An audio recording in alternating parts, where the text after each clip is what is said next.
Vale, ¿qué tal? Juan Bueno, Soto Ibars, bienvenido ¿cómo estamos? Estamos en la víspera del gran anuncio de Pedro Sánchez, que ha tenido en vilo, guardando la Hombre, respiración a todo un país. en la víspera estábamos ayer, desgraciado. Estamos en la resaca, pero estamos como... Pero ahora Vale, voy a mismo... volver a Pero empezar. ahora mismo... Bienvenido, chicos, estamos aquí con Juan Soto Ibars en la resaca del gran anuncio de Pedro Sánchez, que tuvo manteniendo la respiración a todo un país. ¿Qué tal, Juan? Bienvenido. por lo menos a medio país.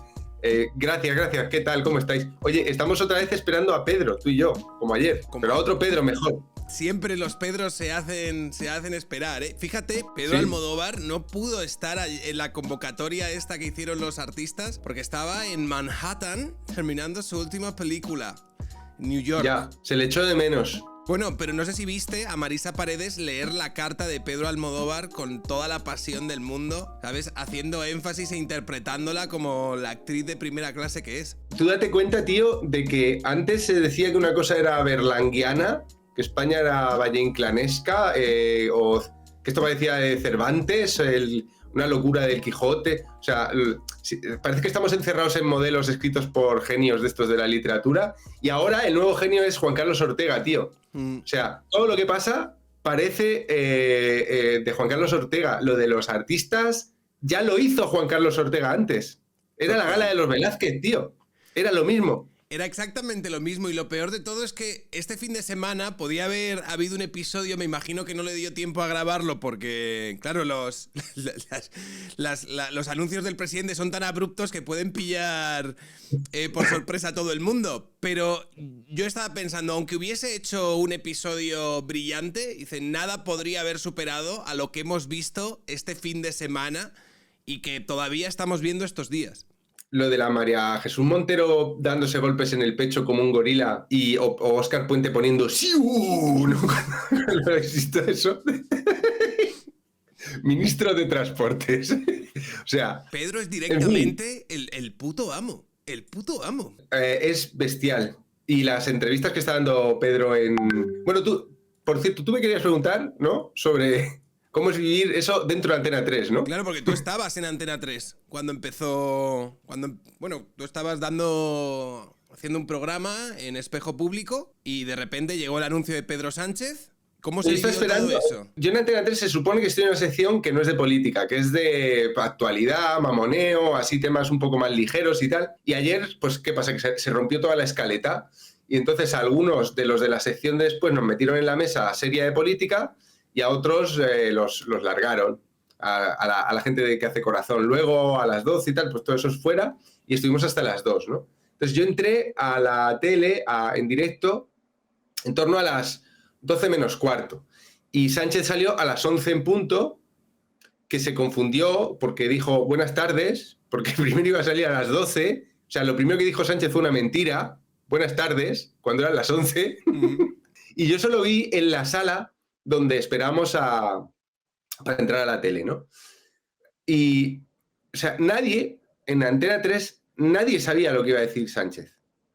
Nadie sabía nada. O sea, aquello está lleno de periodistas con fuentes que preguntan. Y en mi periódico, en El Confidencial, pasaba lo mismo. Yo por la mañana, oye, ¿qué va a pasar? Va a dimitir. ¿Por qué? Pues ha ido a Zarzuela. Todo el PSOE dice todo el rato, va a dimitir, están deprimidos. Eso por la mañana. Por la tarde, yo estuve en una presentación que tuvo Pedro Herrero también, de un libro de Teodoro León Gros que se llama La muerte del periodismo, y estábamos Daniel Gascón, Lucía Méndez, el autor, y yo, hablando.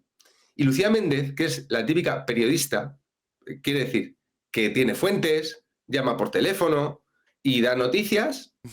Lucía Méndez estaba desolada, porque Lucía Méndez había transmitido a la ciudadanía, por el periódico El Mundo, mentiras, sin saber que eran mentiras. Todo el PSOE le decía que no sabía nada y que iba a dimitir.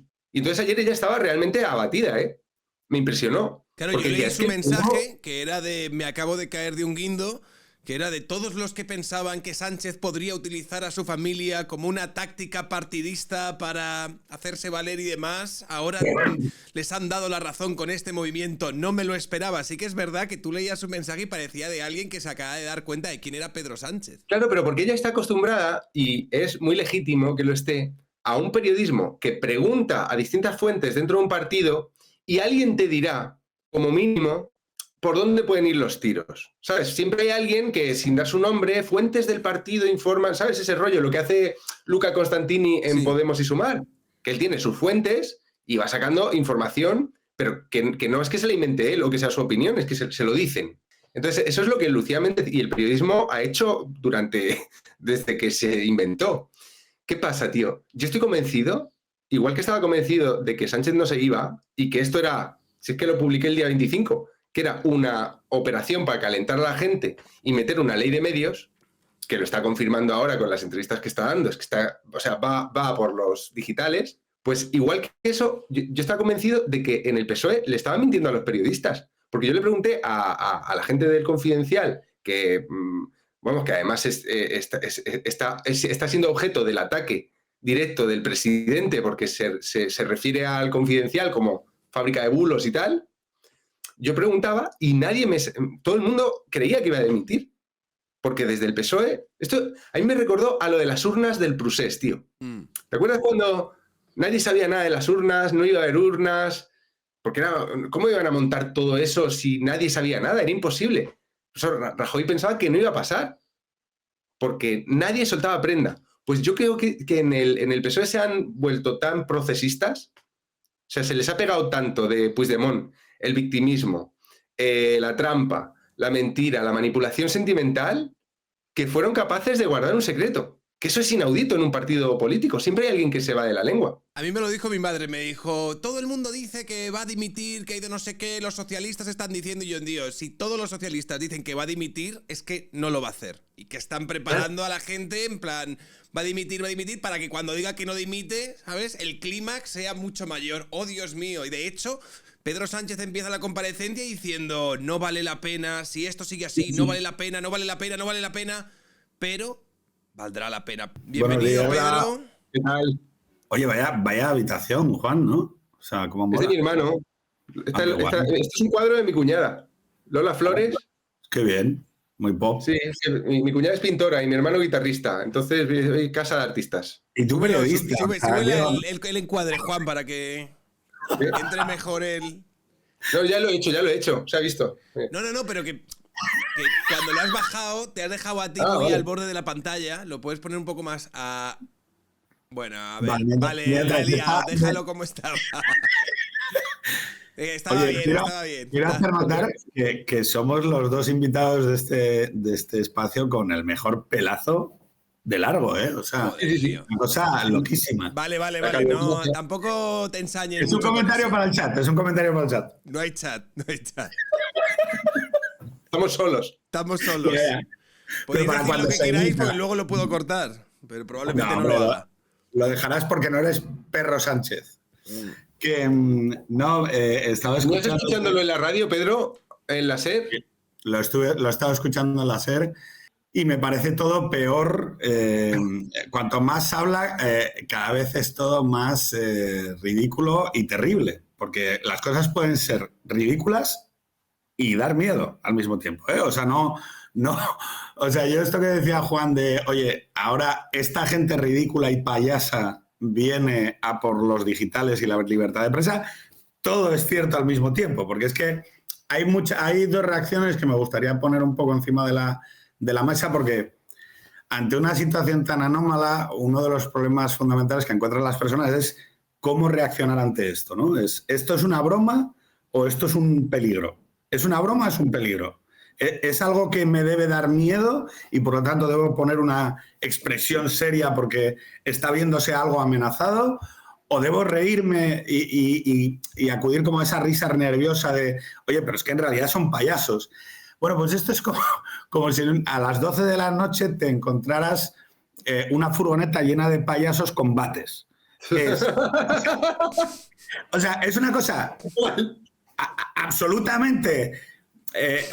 absolutamente patética, ¿no? Es decir, que haya un presidente de gobierno haciendo una especie de ejercicio de psicoterapia argentina en prime time a las 9 de la mañana, mientras la gente va a su trabajo a dejar a los niños, de, bueno, mire, es que yo debatí conmigo mismo, encontré fuerzas en mi interior, Pero además, él diciéndoselo a sí mismo. O sea, no, preguntaran lo que le preguntaran, es que daban igual las preguntas. Y anoche en la tele es espectacular. Era pum, pum, pum, pum, pum, pum, pum, pum. Ángeles Barceló estaba enfadada.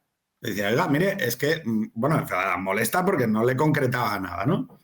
Yo quiero liderar, pero no lo quiero hacer de manera... entonces, monopolizar. Y te das cuenta un poco de que está en bolas, o sea, sigue sin tener una mayoría, no tiene capacidad de actuación, no tiene capacidad de reacción, pero es muy parecido, y yo creo que Juan tiene una referencia que para mí es muy útil, ¿no? Para mí, yo la aumento a dos, ¿no? Es los tránsitos de Puigdemont, Trump y Sánchez. ¿En qué sentido? En el sentido de que hay un momento que esa especie de elevación emocional de la apuesta constante, hay un momento que hay que bajarla. Hay que bajarla a hechos concretos. No sé si os acordáis del marco de decisión de Puigdemont, era ¿declarará o no declarará la independencia? ¿Declarará o no declarará? Era declarativo. Claro, al ser todo expresivo y todo declarativo y todo emocional, hay un momento que hay que bajar las cosas a tierra y ahí es donde Sánchez, Puigdemont o Trump acaban teniendo un problema crítico, que es, oiga, pero yo, todo esto que he dicho de que aquí hay una máquina del fango, fijaros, drenar el pantano, la máquina del fango, o sea, todo es... Constantemente esa apelación a que ellos representan una especie de regeneración mágica de un sistema que está podrido. Hay que decir que esto ya lo veníamos anticipando en los síntomas de desgaste de la sociedad española sobre la política. Hay un clima de que la política se ha convertido en un problema para los ciudadanos. Esto es lo que declaran de manera consistente desde el final del año pasado en una velocidad incremental acelerada la sociedad española. Evidentemente, esto tiene que ver con la propia generación de la mayoría de gobierno, que hay una parte de la sociedad española que no le parece bien, y luego de la incapacidad del propio gobierno de Pedro Sánchez para plantear un programa mínimo de estabilidad durante 4 años. Así que ahora, hay que decirlo, es que a veces se nos va la olla. A 5 meses de la investidura, 5 meses, o sea, no ha llegado ni al semestre. Nada. Hay un punto de inflexión, ¿vale? Hay un nuevo punto de inflexión, porque aquí hay un nuevo conejo en la chistera, porque ya no tenemos presupuestos, los 4 socios que estaban puestos uno encima de otros en la coalición, ahora van a hacer catalanas y ya se han movido y entonces a ver cómo queda la suma de las catalanas. Y este señor hace la primera amenaza se derrumba Sumar. Y ayer Juan y yo lo comentábamos. Y él tiene que agregar bajo su marca personal todo ese volumen de apoyos, pero ojo, porque Sumar está ya en el umbral de la pérdida crítica y radical de diputados, porque sabéis que los porcentajes en España son muy asimétricos. En cuanto bajas de un determinado porcentaje, pierdes diputados a chorro, ¿no? Sí, no, claro. Es que a partir de ahora, cada pequeño descenso de 0,2 hace desaparecer de los restos a Sumar, ¿no? Y entonces, claro, hay un problema y es que él no tiene un mecanismo de supervivencia para los próximos 3 años. Y entonces le ha preguntado a Ángeles Barceló, al final, la última ha sido muy dura, porque le ha dicho, bueno, pero entonces ¿usted va a provocar la sucesión en el PSOE o no? Y él ha dicho, no, yo me voy a quedar lo que 3 años o más, o lo que los españoles quieran. Entonces, claro, todo esto desnuda mucho al personaje. Es un personaje muy dañino, muy lesivo. Es una especie de patético peronismo con yayos en la calle y sin pistoleros. Es que esta es la clave, lo que le ha fallado. O sea, a ver, yo creo que los 3 que estamos aquí vimos venir el farol de la carta, el plan... Estaba indicado entre líneas en la carta que se iba a centrar... Yo a Pedro le pregunté, ¿qué crees que va a decir Sánchez? ¿Cómo crees que va a reaccionar Sánchez? Y Pedro me dijo, no va a reaccionar... Eso es entrar en el marco de Sánchez. Es un error pensar en esos términos. Ya, pero bueno... No, la decisión. No hay decisión, no hay nada. No hay decisión, claro. No, la decisión era escribir la carta. Una vez que, ya estaba tomada. Por eso a mí me fastidiaba ayer que le preguntaran tanto en Televisión Española cómo había sido esa reflexión, si se había planteado. No se planteó nada. Era un movimiento de agitación de masas y no le ha salido bien porque España no es Argentina. Entonces, hoy estaba hablando y ayer en las entrevistas como un disco rayado del gran apoyo social de masas que él ha recibido y es falso. Pero es que da igual, porque al final él se mueve en la realidad mediática. Y yo creo que el plan de Sánchez sí que tiene un punto fuerte, que es los medios están muy polarizados. Entre los profesionales, lo del manifiesto de los periodistas contra la fiscalización del gobierno es clave. Entre los periodistas hay muchísima rencilla. Entonces, en la esfera social, esto no es peronismo porque la gente no sale a la calle, porque no tiene apoyo suficiente, porque la gente ayer estaba pensando en Rafa Nadal. Pero en el plano mediático y digital, ahí sí presenta la batalla. Y ya sabemos que, por ejemplo, todo lo de la cultura de la cancelación y estas cosas de los linchamientos no tiene arraigo social. No son las masas de personas destruyendo a Carlos Bermúdez, bastan los periódicos y las redes sociales. Entonces, lo que nos espera mientras dure Sánchez es una batalla en ese espacio de los medios de comunicación. Ya lo ha conseguido, es que ha conseguido que Silvia Inchaurrondo consiga que Iñaki Gabilondo firme un manifiesto que está contra la fiscalización del poder. Entonces, eso va a ser el daño perpetuo que deje la política de Sánchez y la carta de Sánchez. Eso sí lo ha conseguido. Los medios de comunicación ya eran bastante, ya estaban bastante enfadados entre sí, pero ahora la polarización ahí va a ser brutal. Y eso le va a servir a Sánchez para justificar y para que los propios periodistas, fíjate, es muy inteligente dentro del sanchismo, lo de no quiero monopolizar. No quiero monopolizar significa que lo que quiere es que nos peguemos entre nosotros. Exactamente. Y eso ya lo ha conseguido. Yo entre los periodistas sí que veo. Lo que pasa es que tampoco le ha salido tan bien. ¿Habéis escuchado ayer a Fernando Garea? En la SER. No. Pues Fernando Garea tiene un rebote de 1000 pares de cojones. Fernando Garea, que ha sido, no un fanático defensor de Sánchez, pero sí que ha estado en la defensa del gobierno progresista y tragando los sapos que hiciera falta, ayer en la SER tenía un rebote de 1000 pares de cojones. A ver si lo encuentro, si queréis. Hecho Pedro Sánchez desde el miércoles pasado. Y lo poco que entiendo me parece cada vez peor, y escuchándole además ahora en Televisión Española no hace más que sembrarme dudas. Los hechos son que él entró el miércoles en la Moncloa con una idea de un problema personal, emocional y que le afectaba a su entorno familiar. Y ha salido hoy, 5 días después de estar encerrado, con una estrategia y una táctica política y electoral basada en esa situación. Y a mí me parece que eso pasa todos los límites. Yo creo que utiliza esa situación personal, que puedo entender que era sincera, no tengo dudas para decir lo contrario, pero tampoco pruebas, por cierto, pero me parece que supera yo creo que estamos acostumbrados a Pedro Sánchez, sus piruetas y sus tácticas, pero a mí me parece que esto no tiene absolutamente ningún sentido y que pasa todos esos límites. No sé a quién se le ha ocurrido esto.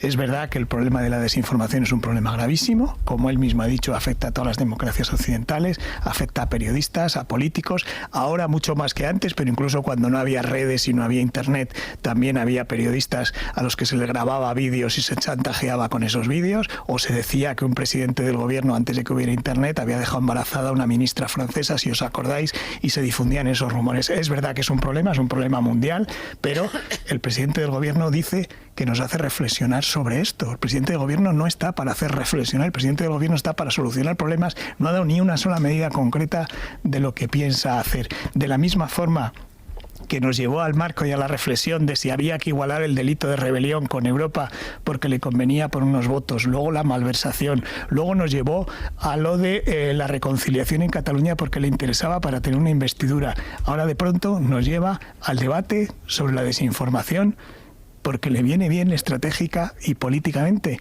A mí sinceramente me parece, no sé si es un error personal o un error político, si es que está mal aconsejado, si es que está mal ejecutado, pero yo no tengo, insisto, más que dudas y las cosas que consigo aclarar me parecen muy negativas. A mí lo que me parece crítico es lo que ha señalado Juan, de que él lo que está buscando, como en todo cordón sanitario, es que la tribu se enfrente internamente.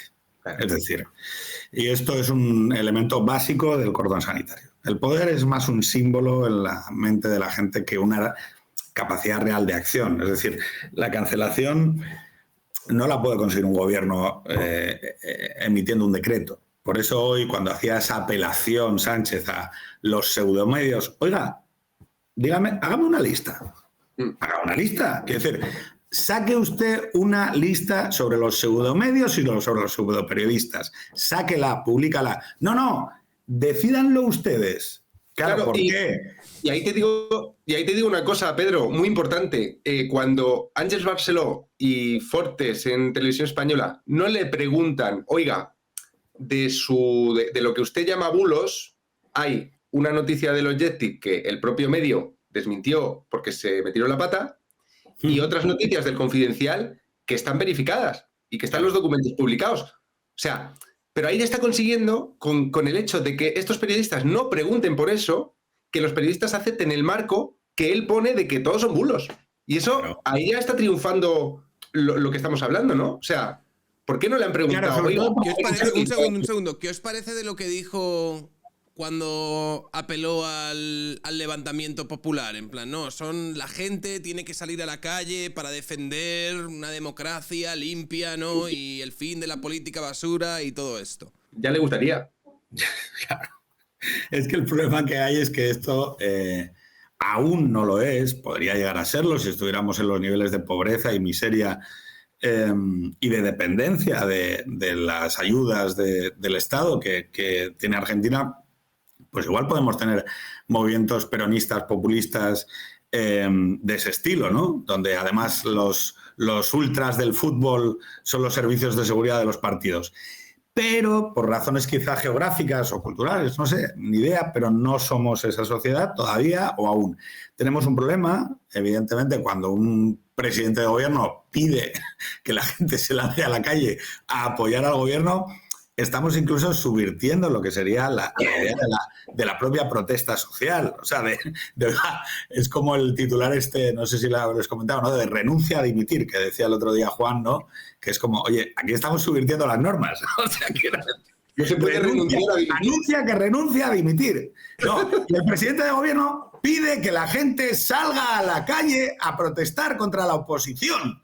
Oigan, espere, o sea, digo, esto no funciona así. Ojo, esto ya empezó en el Congreso de los Diputados, cuando es muy divertido ver cómo se pronuncian los miembros de la coalición de gobierno y donde de repente el diputado aragonesista empieza a interpelar a la bancada del Partido Popular. Y yo siempre pienso, yo soy el diputado del Partido Popular y digo, oye, pero que el gobierno está enfrente, ¿a mí qué me cuenta? No, porque es que la sanidad, la educación, la libertad... Oiga, o sea, dígaselo al gobierno, ¿a mí qué me cuenta? Yo soy la oposición. O sea, entonces está esa idea también de la transmutación de los propios papeles institucionales hacen que muchas veces caigamos en una especie de caos, ¿no? De decir, oiga, pero vamos a ver, y hay que sentarse y mirar. Y yo creo que esto es ejercer a veces una mirada inaugural, aunque sea sin escuchar a nadie, que es una cosa que me gustó mucho del artículo de Juan que tiró el viernes, creo que fue, ¿no? No sé cuándo lo publicaste. Oye, esto lo he hecho sin fuentes. O sea, no he hablado con nadie. Me he sentado a abrir los ojos, a aplicar una mirada inaugural sobre la realidad y pensar, oiga, vamos a ver. Nosotros tenemos un presidente de gobierno que está muy acostumbrado a ejercer una especie de control emocional, emotivista, sobre una audiencia adicta a las emociones. Pero luego, por fundamentales, los estructurales que comenzaron después del 23J, saltitos en Ferraz aparte, son que sigue siendo el candidato del PSOE más débil y menos votado de la historia del Partido Socialista, que no lo quieren ni los suyos, que lo único que ha hecho Sánchez a lo largo de estos años ha sido destruir la capacidad de que exista una alternativa y ser él la única alternativa viable dentro del mapa político. Tiene en las 2 últimas semanas, pues por ejemplo, una votación de 184 diputados. Hay un clivaje ideológico en el Congreso de los Diputados que dividiría entre izquierda y derecha, si lo queremos hablar así, y hay una mayoría de 184 diputados de derechas o de no izquierdas en contra de este actual gobierno. Otra cosa es que estén metidos dentro de una coalición anómala que rompe esos ejes. Luego tiene una Yolanda Díez que ella misma declara que ha empezado a votar en contra de cosas en el Consejo de Ministros. Ha salido a decirlo en voz alta, en público. Y que parece que no es capaz de sostener a la izquierda del PSOE como tercer actor de la política española y se está derrumbando en cada elección que sucede. Depende su gobierno de una coalición de lo que ya sabemos, Junts, PNV, Podemos, Pablo Iglesias, Bildu, y luego además se ha quedado sin presupuestos y no parece que en los próximos 2 años tenga cerca la posibilidad de tenerlos. Piden en el PSOE una amplia movilización social y lo que tienen es un desfile de yayos, pero de yayos, o sea, de gente que debería estar paseando a los nietos, paseando el domingo por delante del Congreso de los Diputados. Yo paré el vídeo porque me importa mucho, o sea, paré el vídeo cuando el dron oscila de lado a lado en la calle Ferraz, porque digo, oye, voy a ver si tengo o no razón, porque esto me da la sensación de que esto está cortado. Y oye, estaba cortado. Más allá del vídeo que veíamos de esa calle estrecha de Ferraz, no había ni Perry. Y yo estaba en Ferraz, con lo cual sé que eso no es una amplia movilización social. Y tenemos luego a ministros diciendo que Pedro es el puto amo, haciendo gestos los buenos, ¿no? Que es importante.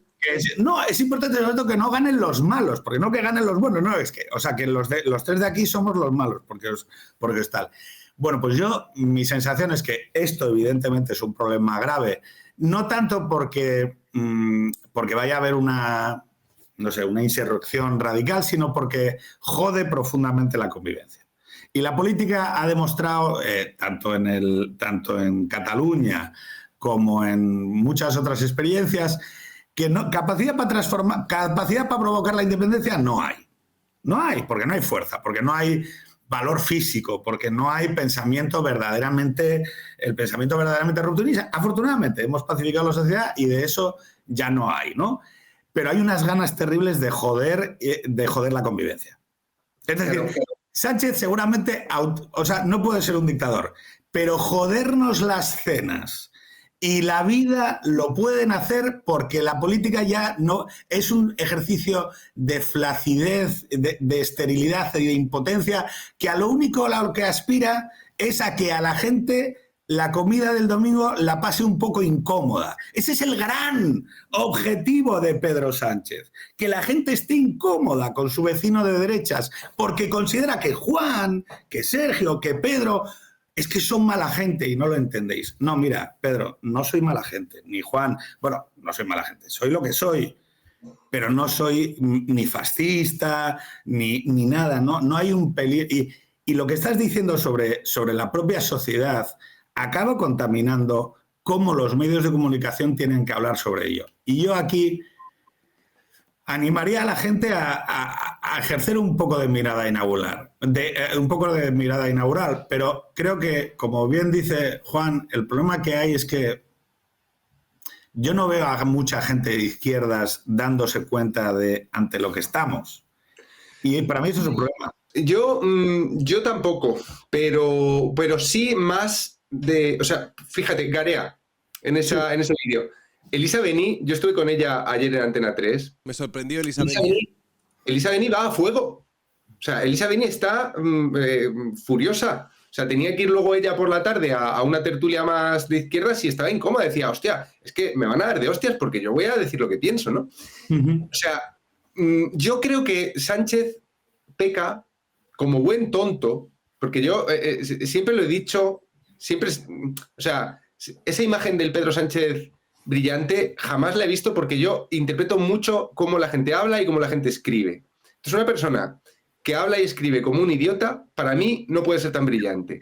Ahora, que no tiene principios morales y que entonces es capaz de hacer cualquier cosa sorpresa y que le salga bien precisamente por pillar a la gente como libres en la carretera, eso no lo discuto. Eso lo hizo... Bueno, es que lo ha hecho sin parar. Lo ha hecho su historia es la de pillar a la gente por sorpresa saliéndose de lo esperable en un marco racional. Entonces, bueno, eso se lo concedo. Pero yo creo que está tomando a su propia gente por más idiota de lo que su propia gente es. Entonces, al izquierdista tú le puedes tocar, o sea, al izquierdista tú le puedes, digamos, llevar en el plano de la confrontación contra la ultraderecha a sitios ridículos. Y ahí es verdad que pocos se bajaron, pero que les tomen por idiotas tan abiertamente, ahí ya tengo mis dudas. Y lo que está haciendo Sánchez mal en su estrategia, yo creo que es que está tensando tanto el ridículo, está sometiendo a un ridículo tan grande a los suyos, o sea, quiere que los suyos sean como el Comité Federal del otro día, gente como orangutanes dándose golpes en el pecho y gritando Pedro, o las señoras estas que fueron a gritarle guapo a las paredes, que Pedro Sánchez estaba en otro edificio, en la Moncloa. O sea, él quiere que la gente sea así, idiota. Pero ya ahí se está produciendo un pequeño cisma. Hacía pensar que no el hecho de que Podemos y Sumar hayan apoyado a Sánchez más que el PSOE en su supuesta reflexión. O sea, a ese espacio político se lo ha comido. Ahí sí que ha sido listo Pedro Sánchez, ha destruido lo que hay a la izquierda de él y lo ha fagocitado y ahora él es el populista, ¿no? Vale. Pero el manifiesto de los periodistas también hacía pensar que le estaba saliendo bien el plan. Pero yo estoy viendo a muchos periodistas de izquierdas que no han firmado y muchos periodistas de izquierdas que están muy molestos y que lo dicen con ese manifiesto. O sea que quizá está tomando por demasiado idiotas a una gente que en otros momentos sí ha sido conducida al ridículo en el marco de la confrontación contra la ultraderecha y han dicho no pasarán y han creído que aquí venía poco menos que el general Primo de Rivera o lo que fuera, pero con esta nueva jugada yo creo que ha ido demasiado lejos. Entonces, ¿qué pasa? Que los radicales que sí están en el manifiesto sí que pueden hacer bastante daño, porque no son gente cualquiera. Claro. Es que si Silvia Inchaurrondo consigue que Gabilondo firme, Gabilondo galvaniza ese pequeño ejército zapatista de liberación de 4 periodistas de cada lado, lo galvaniza con un prestigio que sí que puede dañar la imagen de estupidez que tiene que decir ese manifiesto. Aquí hay una cosa, Juan, que yo os quiero preguntar, y es en relación a lo que tú dices. Yo no soy tan optimista desde el punto de vista que yo no tengo tan claro de que sean más los no tan idiotas que los idiotas. Es decir, a lo mejor también una de las virtudes de Sánchez es poder interpretar la cantidad de idiotas por metro cuadrado que hay en un país como para poder capitalizarlos luego. Yo creo que no son tantos, que tiene un límite. O sea, que la sensación de... O sea, hay un momento cuando somos suficientes haciendo el gilipollas, no hacemos el ridículo porque somos muchos. Entonces, visto de fuera puede parecer ridículo, pero en el endogrupo la sensación de ridículo no existe. Pero cuando se abren brechas, porque está yendo demasiado lejos ese grupo, ahí empieza a haber gente que se siente ridícula. Claro. Y el ridículo al final es fundamental, sobre todo en los medios de comunicación. Nadie quiere que se rían de él. Mira, esto que decía Juan, yo ayer lo estaba pensando, porque además me parece que es el principio del fin de cualquier movimiento de este estilo del endogrupo, ¿no? Es que se cuelen principios de realidad en esa estructura de baile payasístico que se ha establecido, ¿no? Entonces, el tema es cuánto podía estirar el baile payasístico Sánchez sin que la estructura de centro, cortesanía, poder establecido se rasgase, porque está intentando hacer una cosa que es nueva, que es, oye, yo me voy a comer el discurso antipolítico o anti-establishment de Podemos y Sumar, ¿no? Ras. Ayer Errejón, hoy cuando dice nada, tal, o sea, en esas esferas de opinión estaban encantadas porque decían, joder, hemos ganado narrativamente. O sea, tenemos a un presidente de gobierno del PSOE defendiendo literalmente lo que nosotros decíamos hace un año. Y entonces Aroca, toda esta gente diciendo, claro, pero esto empezó mucho antes. Y entonces ves como él está estirando el chicle y decir, oye, pero Villarejo era del PSOE. Perdona, es que esto es muy gordo.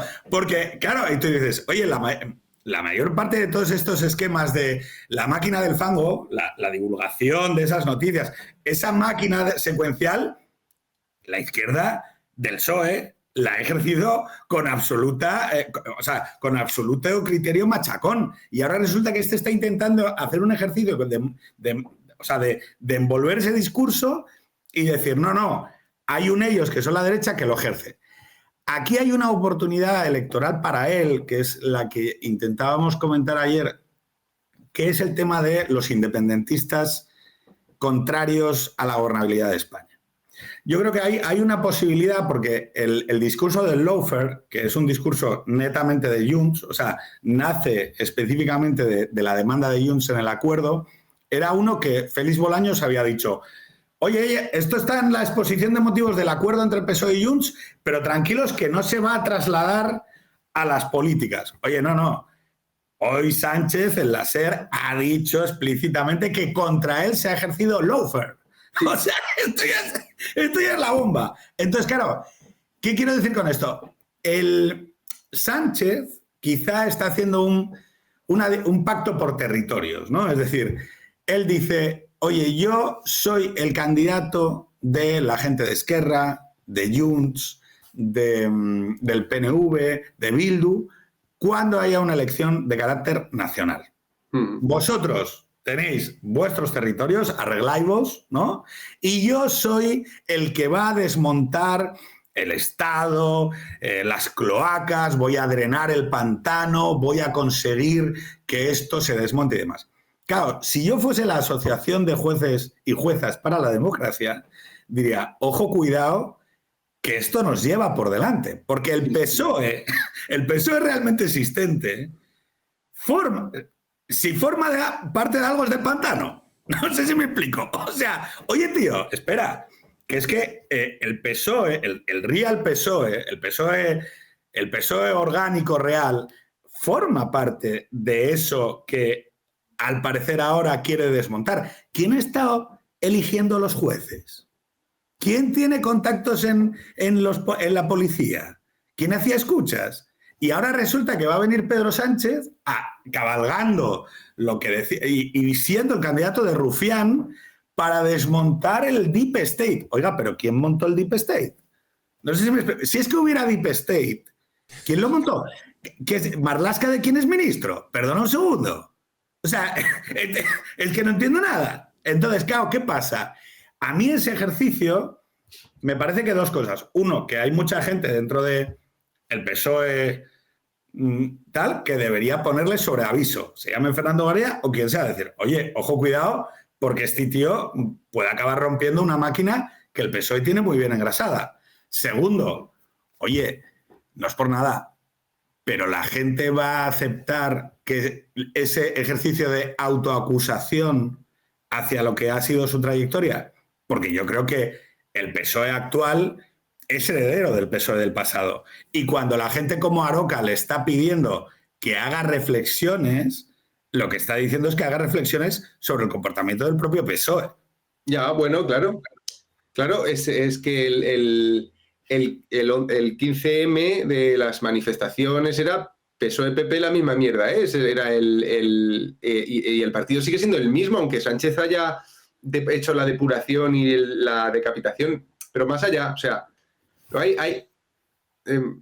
durante el procés, sí, el Estado actuó, claro, a veces por debajo de la legalidad, lo de la policía patriótica de la que se habla tanto, en fin, hay cuestiones en las que el Estado, en una batalla con una sedición, se propasa los límites de la legalidad, utiliza el juego sucio, pero claro, ¿qué ha cambiado? Lo que ha cambiado es la ley de amnistía. Es que se podía situar el exceso del Estado dentro de el hecho de que vosotros estáis rompiendo la Constitución, estáis llevando a la sociedad hacia la ruptura, pero como ahora tenemos un amnistía state of mind, es que ahora todo lo que haya hecho el Estado legal o bajo cuerda es un crimen. Que por eso los jueces tienen miedo. O sea, los jueces están bastante acojonados.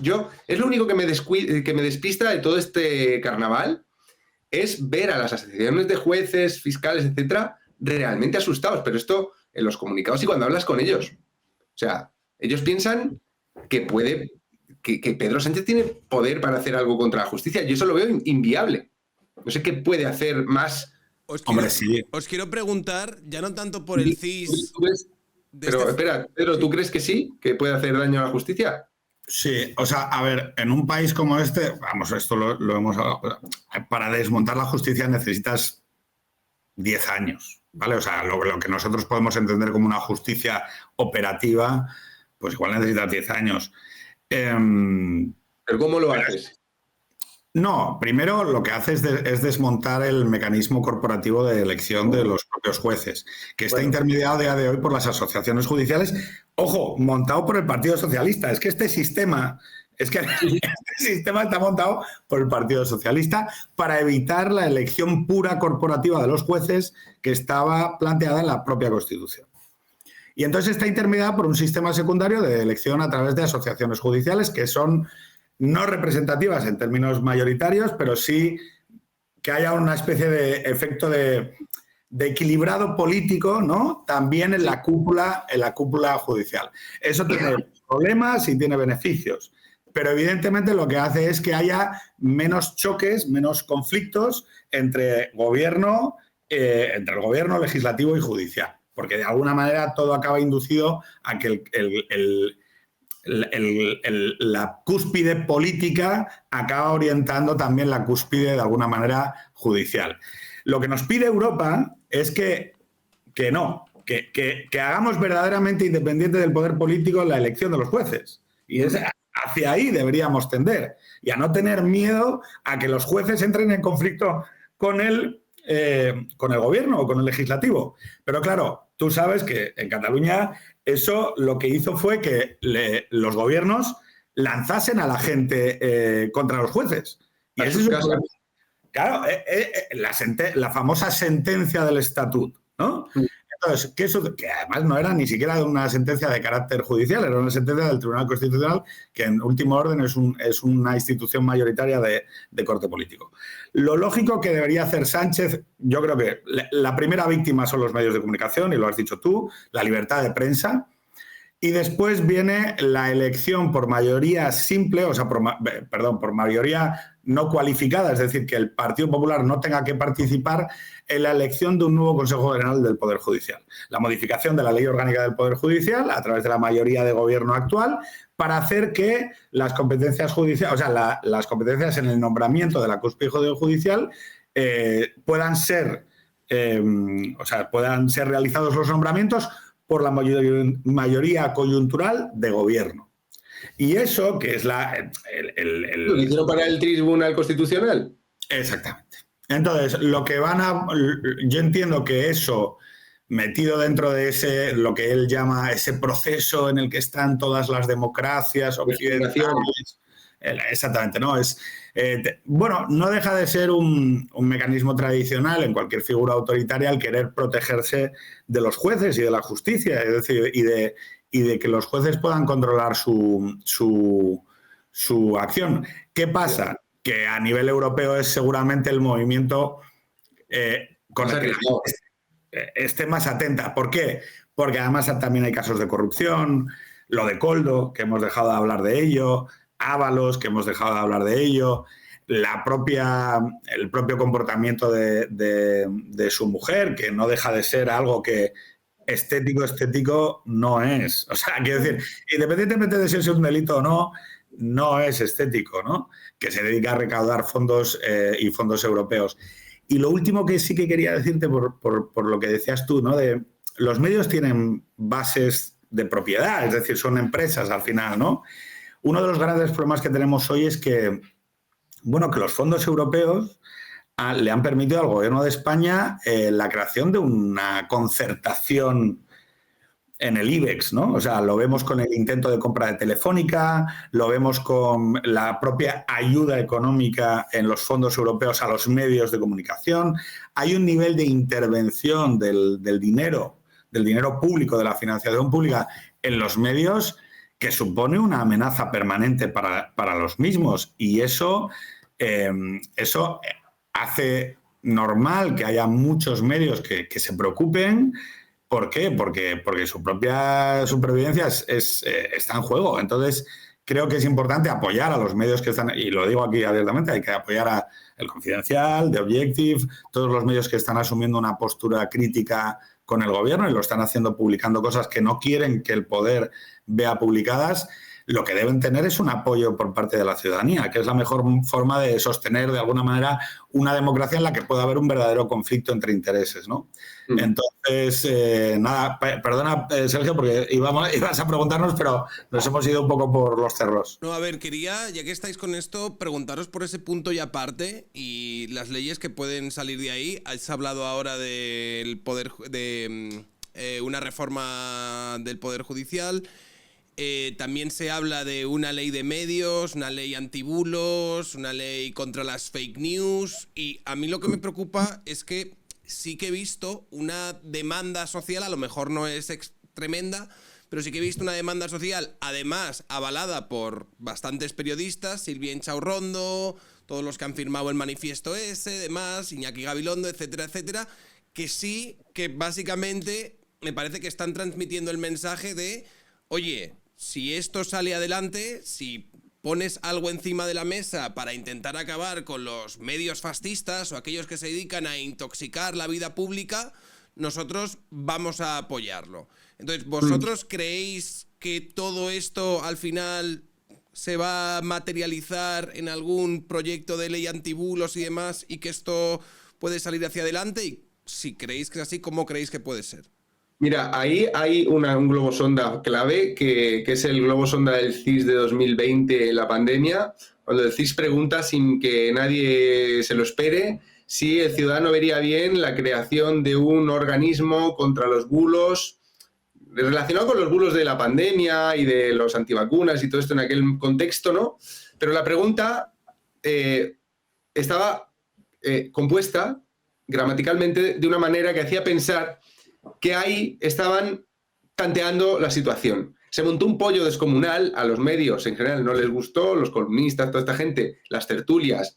Cuando se habló de ello fue, fíjate que además era todo mediáticamente había se le tenía mucha manía a los bulos sobre la pandemia, a los negacionistas, el discurso ahí era bastante único mediáticamente, pero no gustó que el gobierno se arrogase la potestad de decidir dónde terminaba y dónde empezaba el bulo, porque los periodistas sabían que ese es el principio de una ley de prensa, es decir, de una monopolización por parte del Poder Ejecutivo de lo que es verdad, de lo que es la verdad, el Ministerio de la Verdad, ¿no? Entonces, el globo sonda, aquel, yo me lo apunté, sabes que se te olvidan muchas cosas, pasan muchas cosas todo el rato, pero yo aquello lo dejé apuntado en el cuaderno negro de las cosas importantes, ¿no? Entonces, en la carta de Sánchez había una alusión muy sutil a aquella pregunta globosonda del CIS. No es casualidad tampoco que en los 5 días de reflexión de Sánchez, el CIS haya vuelto a hacer una pregunta que va exactamente por esa línea. La pregunta número 5 de la encuesta Flash, que Sánchez ha dicho hoy en la SER que él no sabía que el CIS estaba haciendo esa encuesta. Es que me parece increíble la desfachatez con la que dice eso delante de un periodista, ¿eh? O sea, eso es increíble, ¿no?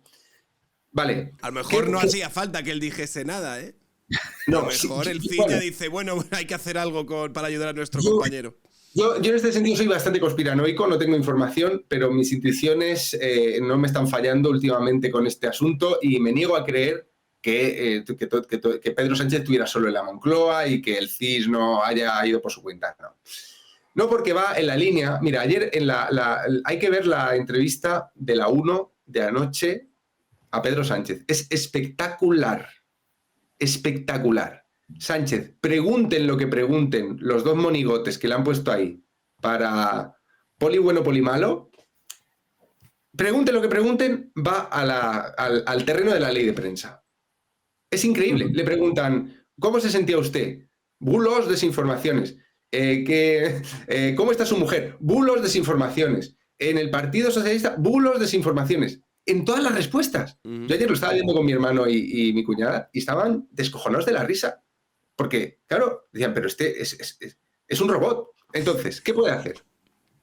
Mira, Sánchez sabe que los periodistas le caen mal a todo el mundo, porque todo el mundo tiene periodistas que odia. Entonces, la profesión periodística, con toda razón, tiene mala prensa. pasa lo mismo con los jueces. Lo que pasa es que el Poder Judicial está muy blindado en una democracia. Pero el poder, digamos, el cuarto poder, los periodistas, etcétera, no tanto. No tanto porque existe el derecho a la información veraz. Existe la libertad de expresión, pero existe el derecho a la información veraz. Y es verdad que los bulos y la desinformación atentan contra un derecho fundamental del ciudadano, que es el derecho a la información veraz, a que los medios no le mientan. Claro, este es un derecho muy bonito que nunca se ha cumplido. Los medios siempre han propagado rumores, bulos, mentiras, etcétera, ¿no? Claro, ¿cuál es el problema? Que ha conseguido que la panda de memos del manifiesto se coloque en el terreno semántico de la carta de Sánchez. O sea, si ese manifiesto hubiera salido hace 8 meses, hasta yo lo podía haber firmado. Porque tú lees el manifiesto, bueno, es verdad que tiene alusión a la extrema derecha y tal, y ya se coloca como que los bulos solo vienen de una parte. De la derecha mediática, política, económica, judicial. Sí, pero digamos, un manifiesto de los propios periodistas contra la desinformación, en genérico, yo lo podría firmar, ¿no? ¿Qué pasa? Que está escrito en el código de la carta. A continuación de la carta sale el manifiesto. ¿Y cuál es el problema? Que, como se ha venido, por lo que he dicho antes, Sánchez está llamando bulo a informaciones veraces publicadas por El Confidencial sobre su mujer. No han recibido en El Confidencial denuncia, o sea, no tendría recorrido, o sea, lo que se ha publicado en El Confidencial es verdad. Entonces, cuando los periodistas se sitúan en que como eso ataca al gobierno, tiene que ser un bulo, se ponen la primera piedra en una ley de prensa donde un comité de sabios, un comité de expertos, de propios periodistas... ¡Hombre! ¡Hombre! Le diré a usted, señor Guardia.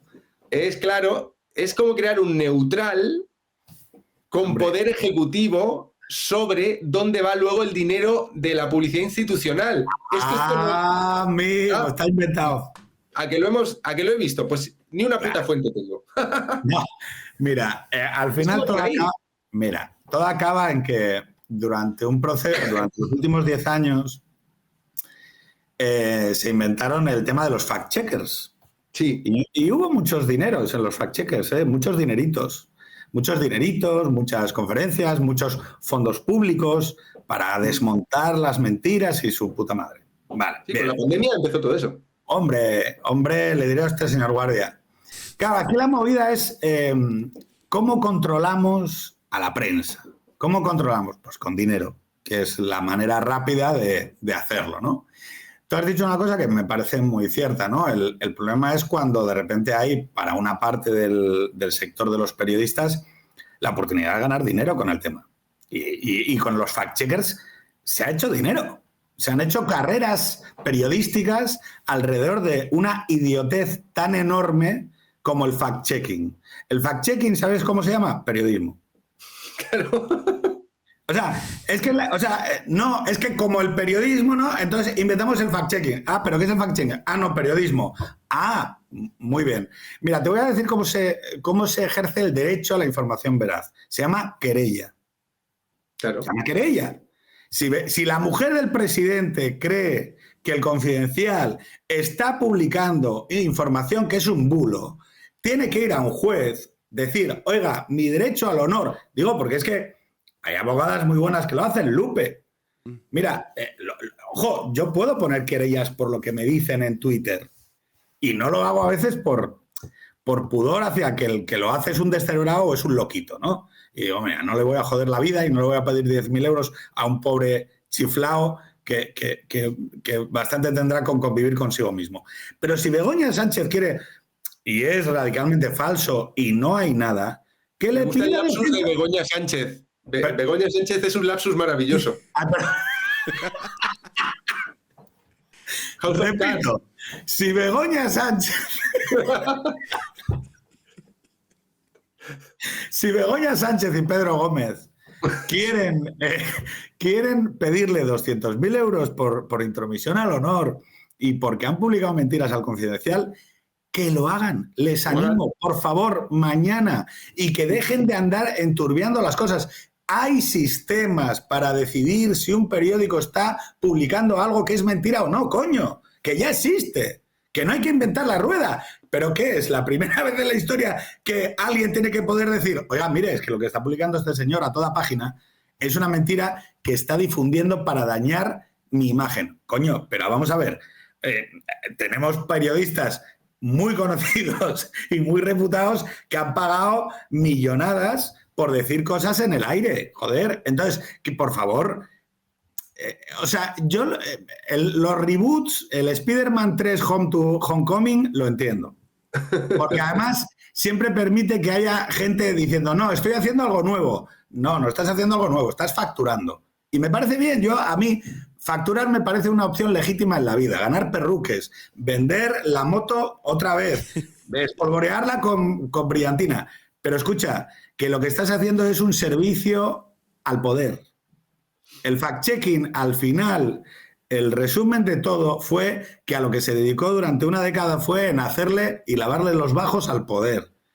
Y lo que va a ser esa ley antibulos, ese comité de sabios, va a ser lavarle al poder los bajos. Porque el poder, cuando alguien le publica cosas, evidentemente reacciona y está incómodo. ¿Y qué encuentra muy rápidamente el poder? A los 20... tontos, que no son tontos, que dicen, joder, aquí hay un business y hay una oportunidad de negocio de puta madre. Claro. Vamos a firmar el manifiesto, vamos luego a hacer el comité de los expertos sabios de Enron, y luego lo que vamos a hacer es, además que el eje 2 de la estrategia 3 de la revitalización y regeneración del PERTE 4, 5 millones de euros. Entonces, claro, al final es una industria que funciona y está sana y funciona bien. No sé si me explico. También hay que decirle a los ciudadanos, oye, si no queréis eso, porque es que al final también hay que, no digo que echarle la culpa, pero hay que responsabilizar un poco a la gente de la mierda de debate público en el que estamos. Oye, claro, ciudadanos, formáis parte de esto, ¿vale? Vale ya de decir que lo que está haciendo el gobierno no os interpela. Si os interpela, os afecta y os puede llegar a joder la democracia. No digo que actuéis de manera heroica, pero con dejar de votar a determinada gente hay cosas que vamos a decirlo, que se agotan en sí mismas. Una cosa más, última quizá, sobre la ley de prensa. Yo tengo muy estudiado el sistema legal de la represión de la prensa, de la censura franquista. Me conozco muy bien las dos leyes que regulan la censura durante la época franquista, y es muy interesante pensar, porque claro, aquí el adanismo muchas veces inventa algo que ya estaba inventado, y curiosamente la izquierda está proponiendo un sistema que se parece mucho a la ley de Fraga de 1968, porque primero la censura es militar, o sea, en el 38 se crea la ley de prensa, y es una ley de censura previa. Es una ley de censura previa que establece además un montón de... Bueno, esta es nacional católica, militarista, en fin, es una ley de prensa de dictadura del siglo XX. Pero luego, en los años 60, Fraga, que es uno de los ministros de Franco, de los jóvenes y de la regeneración y del rollo así, Fraga hace una ley de prensa que es mucho más sutil, en el sentido de que permite mucho más la publicación, pero obliga a las empresas a ejercer la autocensura. O sea, al Estado le sale más barato que, en vez de tener 25.000 funcionarios leyéndoselo todo y tachando con un boli, que las propias empresas, con amenaza de castigo, sean las que ejercen la censura. Yo creo que lo que están proponiendo es la ley de Fraga. Entonces, animo a la izquierda a que coja la ley de Fraga publicada en las Cortes franquistas, se la lea, le cambie unas cuantas palabras y la proponga en el Parlamento. Esa es como quiero ser constructivo, acabamos antes, porque lo que están proponiendo es eso. Lo que están proponiendo es que haya un de censura que actúe sobre lo que se considera bulo desde el interés del gobierno, y que sean las propias empresas periodísticas las que ejerzan con miedo al castigo una censura sobre los contenidos que publican. Autocensura. Total. Eso es. Pedro, sé que te tienes que ir porque tienes una reunión a las 11 y, bueno, ya nos despedimos porque llevamos aquí una hora, ¿qué cojones?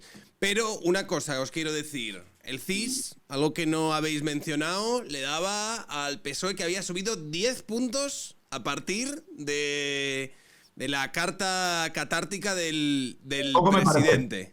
Me parece poco. Creo que eso está infraestimado. Ahora mismo lo que debería hacer Sánchez con esa encuesta es convocar elecciones lo primero que pueda. Sí. Le animo, digo, porque no haya dudas, le animo a que convoque elecciones. Que no deje pasar esa oportunidad. Digo, no va, porque además yo creo que está infraestimado todavía más. Yo creo que un 20%. O más. Sí. O sea, yo creo que es muy importante aprovechar las opportunities, Pedro. Es el momento de convocar. Me ha gustado mucho. O sea, yo creo que Pedro Rex Imperator, rey de los 20 años, vamos a tener Pedro Sánchez o no. O igual no tenemos ni presupuestos y en 6 meses tenemos otra vez otro espectáculo payasístico de estos.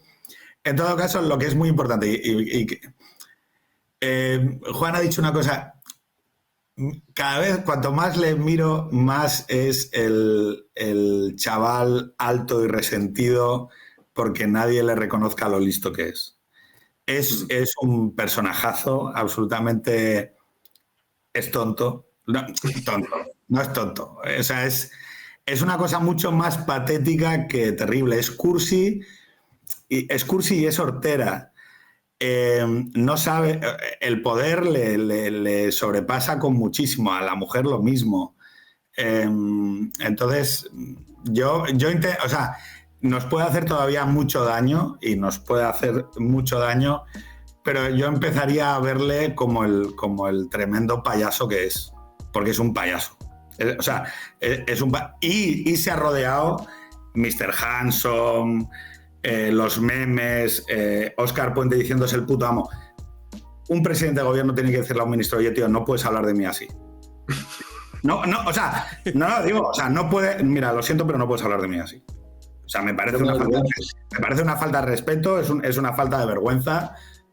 No. Y no hace nada de todo eso porque yo creo que le funciona, pese a esa perspectiva que le dais vosotros, por lo menos le lleva funcionando los últimos, 10 años, 8 años. Todo es un manual de resistencia en torno a esto. Espera que la sensación de ridículo vaya germinando. Ya. Y verás. Sí. Es que lo de funcionar es muy relativo. Sí, funcionar es muy relativo, pero el 23J era el final de Pedro Sánchez, todo el mundo lo tenía clarísimo y de repente no lo fue. Así Por supuesto, no, te lo compro, pero te lo compro porque yo pensaba que había una izquierda que había percibido con claridad el tipo de personaje que es, que no lo hizo y que por lo tanto a mí me da algo de pena. Pues sí, también, porque piensas, oye, pues ojalá hubiera sido su propia gente la que le hubiera dicho basta, ¿no?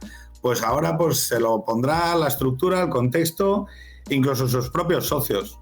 Pues yo solo te digo que vi un vídeo de unos señores reaccionando en la oficina al anuncio de Pedro Sánchez de que no se iba y todos empezaron a gritar, a celebrarlo, estaba toda la oficina dando saltos y demás. Sí. Y yo vi eso y dije, ojo, que esta gente son personas como tú, como pues yo, que votan, que trabajan en una oficina oficina y que están celebrando entre vítores y saltos y casi lágrimas de alegría el anuncio de que este señor se queda porque estaban muy preocupados por su salud mental.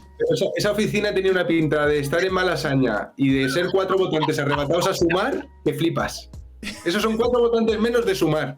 Total. No, hay una audiencia adicta a las emociones. De eso sí que habría que hablar y hablar lentamente de si el componente liberal, entendido como el componente no emotivista, más aristocrático, más capaz de entender al otro y más capaz de entender que hace falta alternancia en un país, puede sobrevivir al actual proceso de degeneración de la conversación pública en las redes sociales. Y yo eso te lo compro, ¿eh? O sea, eso va mucho más allá de Pedro Sánchez y te compro que es un proceso que está atacando algunas de las bases fundamentales de de lo que entendíamos como era la manera de gobernar de los últimos 40 años. Pero bueno, eso si queréis lo hablamos otro día. Un placer, tíos. Muchas gracias por haber estado por aquí. aquí. Vamos a seguir con ese pedazo de pelazo. Hijo de puta. Chao, chavales.